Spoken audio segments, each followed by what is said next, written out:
Alright, what we got here is the new M18 FUEL Milwaukee chainsaw with two 8-amp 4-inch batteries.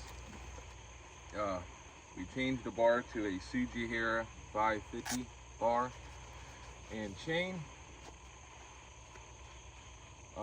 Fits right on, bolts right up, no problems. A little bit more aggressive chain, cuts a little bit better, bites a little bit better. I don't really need a hearing protection.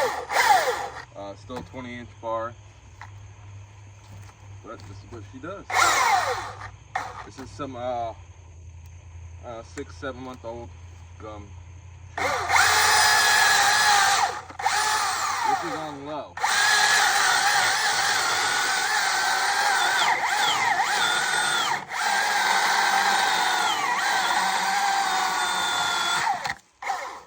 On low setting.